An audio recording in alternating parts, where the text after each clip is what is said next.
Bienvenue Sur le banc des joueurs, Diane Ouellette, responsable de communication de la Ligue de hockey d'excellence du Québec, volet masculin. Alors, aujourd'hui, bien sûr, on va parler d'un sujet de l'art. Bien évidemment, c'est quoi? C'est le repêchage de la Ligue de hockey junior majeur du Québec. Évidemment que ça touche les joueurs de notre Ligue. Qui de ces joueurs-là ne veulent pas être appelés par une équipe de la Ligue de hockey junior majeur du Québec au prochain repêchage?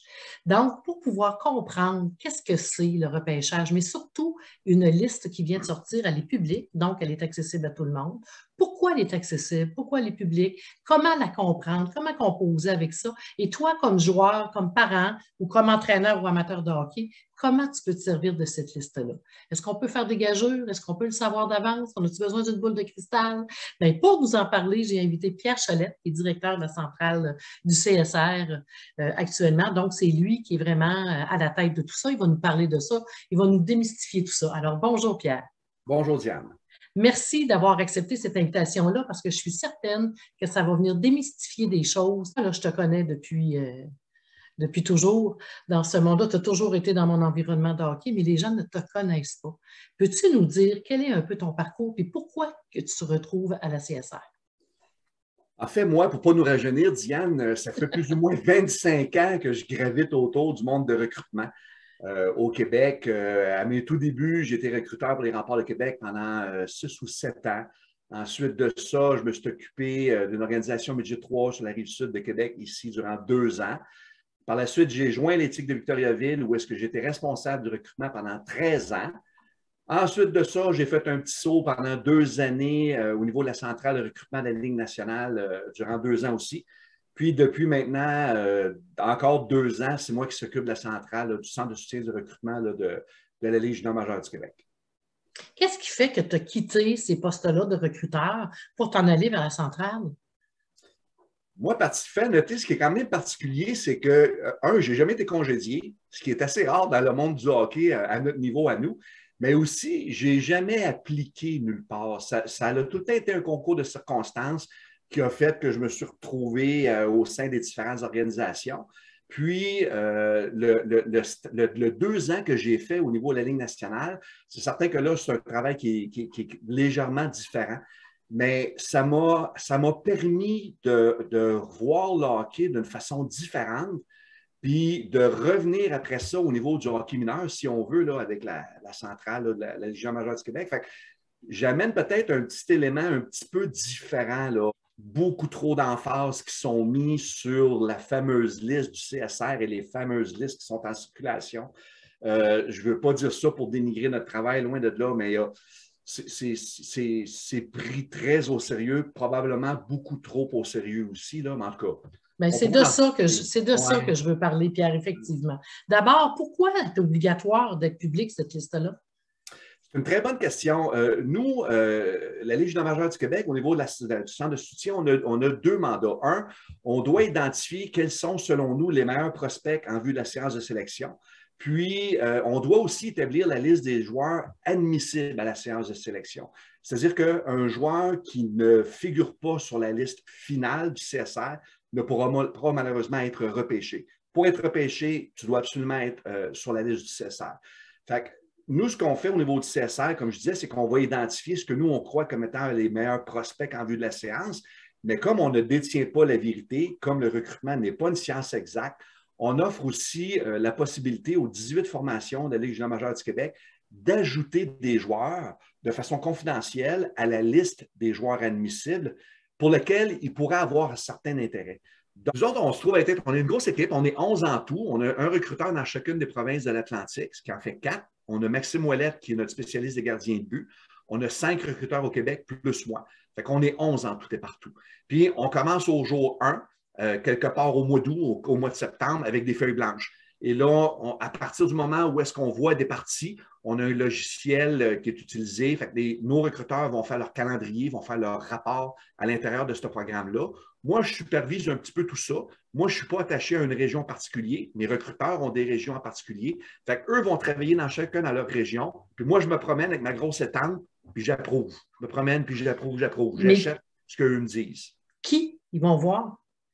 Principalement, en fait, le bassin est immense. On parle, là, je ne suis pas capable d'établir exactement combien, mais bon, compte tenu qu'on a, par exemple, 15 équipes M18-3 au Québec. On en a 19 dans les provinces des Maritimes. On a 21 équipes M17 Espoir. On a 44 équipes M18-D1 au Québec. On a des équipes aussi dans des programmes scolaires, dans les provinces des Maritimes et ainsi de suite. Fait, faites le calcul, là, on parle au-delà de 110 ou 115 équipes composées chacune en quoi? 15 et 18 joueurs, des fois 20. Fait que faites le calcul, combien de joueurs que ça représente, c'est énorme. Donc, la façon qu'on va travailler, on travaille c'est un principe d'entonnoir. C'est qu'on va partir avec une feuille blanche pour tout le monde, puis à ce moment-là, on va y aller par les joueurs qui vont susciter notre intérêt. Puis, ce qui est nouveau cette année, depuis mon arrivée, puis ça va peut-être prendre une couple d'années.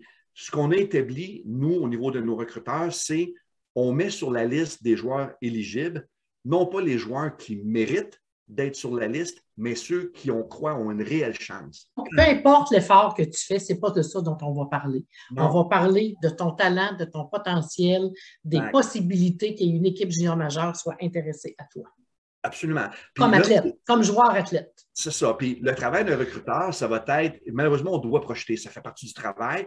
Puis comment on fait pour projeter? Bien, c'est certain qu'il y a des attributs là, bon, au niveau du patin, les habiletés, ainsi de suite. Mais on va aussi se servir de notre expérience. On va y aller avec des comparaisons. On regarde un joueur cette année, on peut être porté à le comparer à un qu'on a évalué il y a 2, 3, 4 ans. Puis on va être capable de faire des similitudes si on veut. Puis on va être capable de projeter, bon, ce jeune-là, est-ce qu'il va être, par exemple, au niveau junior majeur, parmi les 6 meilleurs attaquants, ce que les gens appellent top 6, par exemple, et ainsi de suite. C'est pour ça que des fois, les gens ont de la difficulté à saisir pourquoi que mon garçon, qui est le meilleur marqueur de son équipe M17 Espoir, n'est pas sur la liste du CSR, alors que lui, il l'est. Bien, ça peut paraître curieux, mais les statistiques, c'est une petite partie dans l'évaluation globale d'un joueur de hockey. C'est pas un élément, là, je veux dire, c'est pas un gage de réussite ou un gage de succès. Là. Parce qu'au risque de se répéter, le hockey, c'est un sport à développement tardif. On parle de jeunes qui ont présentement 15 ans, qui vont atteindre leur maturité comme joueurs de hockey selon leur position entre 24 et 27 ans. Alors, si on fait le calcul, là, ils sont plus près à 15 ans quand ils ont joué novice que leur maturité comme joueur de hockey. Fait que transposer ça de 0 à 10, là, ils sont peut-être rendus à 4, 4,5. On est loin, là. Il en reste. On est très loin. Il en reste encore. Il reste beaucoup de chemin. Dis-moi, c'est quoi vos outils de travail? Quels sont vos outils? Avec quoi vous travaillez? Tantôt, tu as parlé de logiciels, tu as parlé de feuilles blanches, mais j'imagine que vous avez déjà des choses qui sont préétablies. Et est-ce que vous allez plus loin que la glace? Est-ce que vous allez voir comment ça se passe à l'intérieur des équipes? Est-ce que vous, les familles, ou comment ça se passe? Bien, c'est certain que nous, à la base, étant le centre de soutien recrutement, oui, on établit la liste, mais en plus, on va donner de l'information aux équipes. Fait que moi, on est en communication constante avec les circuits, que ce soit M18-3 au Québec, les provinces de l'Atlantique, les tournois, on est en constante communication avec les gens, là, par exemple, M. Corriveau, par exemple, au niveau de la Ligue LHEQ, M. Patnaud au niveau de Hockey Québec, les tournois majeurs, RSEQ, et ainsi de suite. On est en constante communication. On demande à ces gens-là de nous alimenter, par exemple, en nous transmettant les calendriers, en nous transmettant les cédules de tournois, les alignements. On va demander aux entraîneurs de compléter différents formulaires pour parler de leurs joueurs, comment eux vivent avec eux dans le quotidien, et ainsi de suite. Moi, au niveau du CSR, par exemple, les performances du joueur, exemple, à l'école ou ainsi de suite, ça ne viendra pas influencer le rang où est-ce que nous, on va placer le jeune sur la liste des joueurs là, admissibles à la séance de sélection. Par contre, les équipes, ça peut faire une différence. Et ça leur appartient. Fait que moi, quand même, que quelqu'un me dirait, ce jeune-là, pour moi, il y a des problèmes en droit de la glace pour X, Y raison, ça va rentrer dans mon oreille et ça va rester là. Ce n'est pas le genre d'information que moi, je vais partager. Bien, c'est surtout de l'information en provenance des équipes. Tu sais, par exemple, on va se servir, on a des formulaires qu'on va demander aux entraîneurs, par exemple, de nous parler du jeune, comment il se comporte de façon générale, ses aptitudes à s'entraîner, son niveau de professionnalisme, est-ce qu'il est rigoureux, est-ce qu'il est...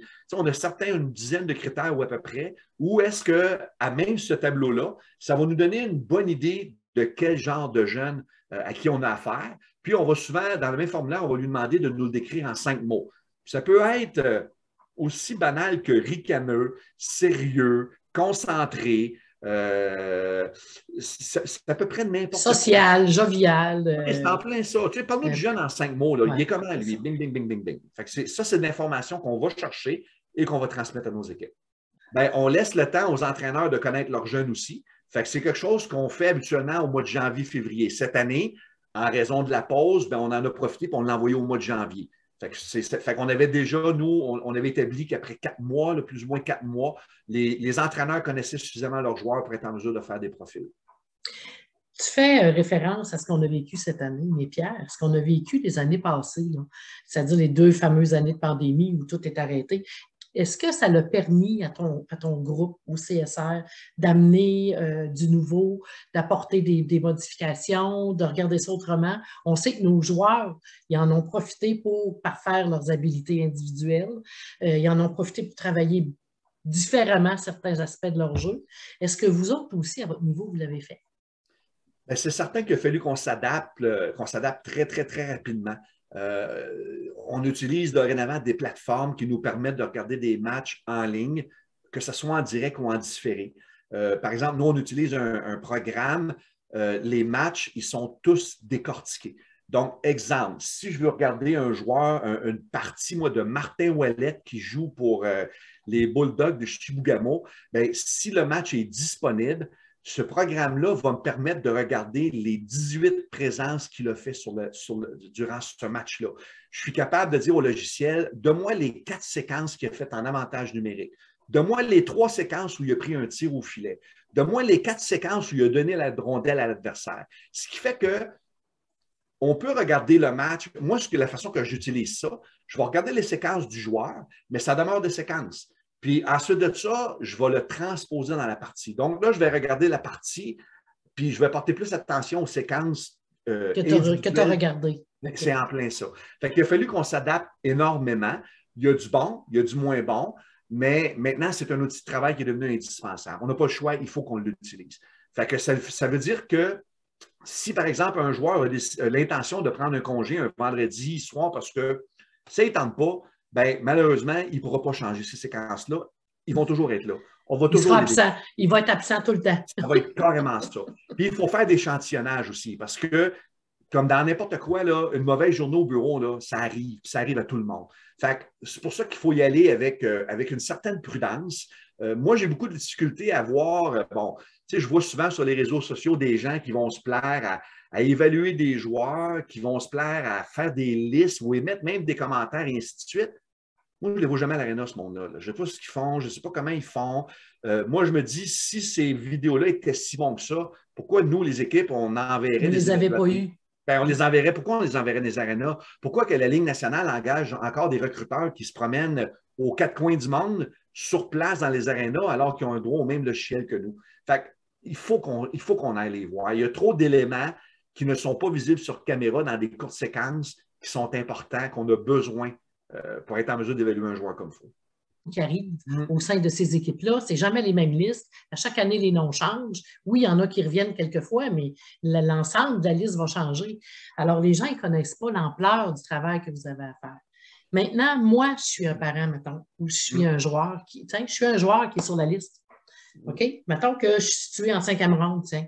Je suis dans les 5 premières rondes. Comment je reçois ça, moi, cette liste-là? Est-ce que je me dis, go, yeah, c'est sûr que je vais sortir?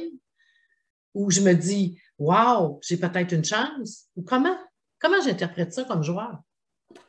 Bien, moi, premièrement, ce que je commencerai à dire, c'est félicitations, parce que tu as été identifié comme étant un des meilleurs prospects de ton groupe d'âge en prévision de. Déjà là, je pense que c'est une belle chose, c'est une belle réussite en partant. Deuxième chose, je n'ai jamais vu, moi, au fil de mes 20 quelques années d'expérience, un joueur dire « je suis classé ben trop haut ».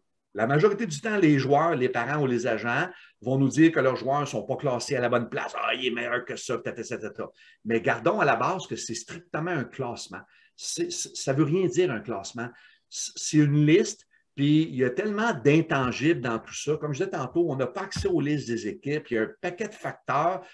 Ce n'est pas un gage. Donc, moi, je me dis, à partir du moment où tu es sur la liste, 1, bravo, prends le temps de célébrer ça. 2, bien, faut pas que tu aies trop d'attentes par rapport à ça.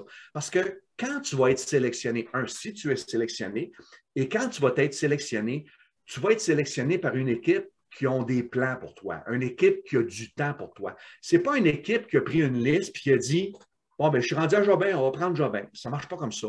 C'est que les équipes ont, comme nous, fait des réunions, sont arrivées à établir une liste. Donc, si ce club-là, cette équipe-là prend une chance sur toi, c'est parce qu'ils ont des plans pour toi. Pas juste parce que tu as des beaux yeux et aiment ton nom ou peu importe là. Fait que ça, c'est extrêmement important. Ne pas nécessairement se créer d'attente, puis garder en tête que l'équipe qui te prend, ils ont des plans. Fait que ça, c'est deux choses importantes. 3, quand tu vas arriver au camp d'entraînement junior majeur, tu es repêché, tu es invité, tu vas rencontrer le conseiller pédagogique, etc. Tu t'en vas au camp d'entraînement. Quand tu vas arriver au camp d'entraînement, que tu sois un choix de première ronde, de quatrième ronde, de neuvième ronde, là, ça ne change rien. Tu vas avoir un gilet blanc comme les autres ou un gilet vert comme les autres. Le coach va te dire, mets tes bâtons là, tu t'en vas dans la chambre 22, tu embarques sur la glace, tu vas être traité exactement de la même façon. Quand tu vas t'asseoir dans ta chambre, tu vas mettre ta poche à terre, tu vas te concentrer, tu vas te préparer, tu vas commencer à t'habiller. Dis-toi que le jeune qui est en face de toi, là, toi, tu n'as aucune idée c'est qui, là, mais lui non plus, aucune idée qui ce que t'es. Il ne sait pas t'es qui, il ne sait pas tu viens d'où, il ne sait pas si t'es bon, il ne sait pas si t'es pas bon. Donc, c'est la même affaire pour tout le monde. Donc, présente-toi, prends de l'expérience, regarde autour comment les vétérans, par exemple, vont se comporter, comment ils vont se préparer, et ainsi de suite. C'est un bagage d'expérience incroyable. Si pour X raison, tu n'as pas la chance de percer la formation cette année-là, bien, ramène à ton niveau inférieur puis partage ce que tu viens de vivre avec tes coéquipiers qui, eux, vont être impressionnés. Ah, ouais, tu es allé dans un camp junior majeur et ainsi de suite. Sers-toi de ça, sers-toi de ton leadership puis deviens un modèle pour ces jeunes-là. Fait que le rang de sélection, là, oui, c'est le fun. On est compétitif. Les joueurs de hockey, le monde du hockey, on est tous compétitifs et c'est normal. Mais ce n'est pas un gage de succès d'aucune façon. Personnellement, là, Yannick Gourde, par exemple, c'est moi qui l'ai invité au Tigre de Victoriaville. Je l'ai invité au camp d'entraînement. Avec du recul, là, Yannick Gourde, on aurait dû le prendre en première ronde. Mais on l'a invité. Il y a 18 équipes qui ont passé par-dessus, qui n'ont pas été repêchées. Samuel Blais, on l'a pris en 7e ronde. Pas en première, pas en deuxième, en 7e ronde. Ces jeunes-là sont arrivés concentrés, préparés, ils ont cru en leur talent, ils se sont concentrés sur ce qu'il y avait à faire. Puis ils ont réussi. Et des exemples comme ça, il y en a beaucoup plus que les gens pensent. Allons-y au jour le jour. Comme joueur de hockey, on dit tout le temps, contrôle ce que tu peux contrôler. Le reste, préoccupe-toi-en pas, vis au moment présent, puis il y a juste des belles choses qui peuvent arriver. Donc, le rang de sélection, la liste du CSR, c'est le fun, mais je veux dire, prenez-en puis laissez-en aussi. Qu'est-ce que tu auras à dire à nos jeunes de la Ligue de hockey d'excellence du Québec qui se retrouvent soit dans les 5 premières rondes ou dans les suivantes? Quel est le message que tu pourrais leur porter?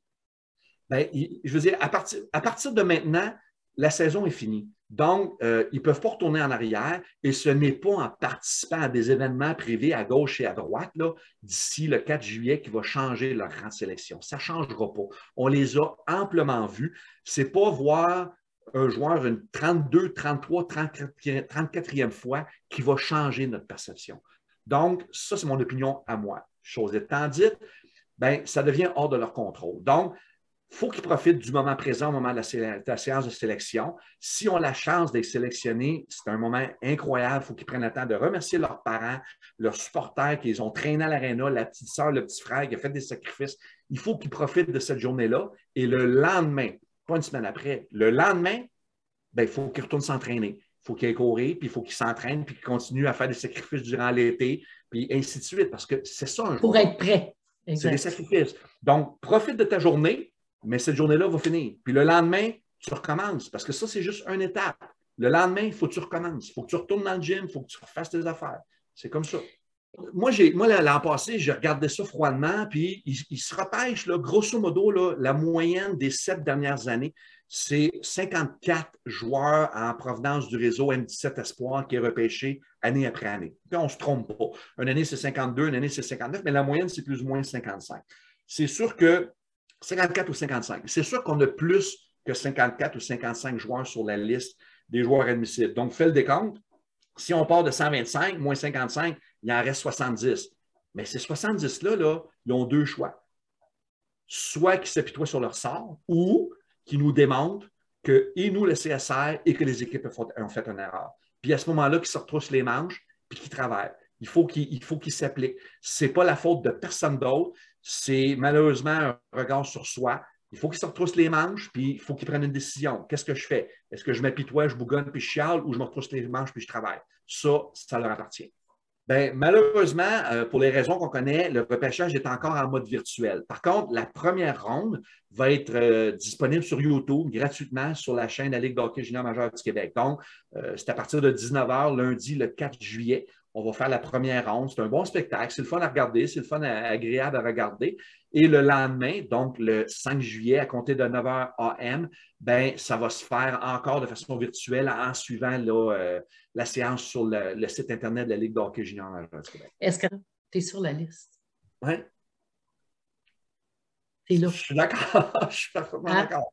Ça, moi, c'est ce que je pense aussi. Puis comme j'ai dit, gardez en tête qu'on n'y va pas au mérite. Nous, ce qu'on fait, c'est qu'on met sur la liste les joueurs qui on croit ont une chance. On se donne rendez-vous le 4 juillet. Parfait. Merci beaucoup de m'accueillir. C'est bien apprécié. Ben, écoute, c'est moi qui te remercie d'avoir voulu nous parler de tout ça et je pense que ça va donner de la belle information à tout le monde. On va souhaiter bonne chance à tous ces joueurs qui se retrouvent sur la liste du CSR. Parfait. Merci, Diane.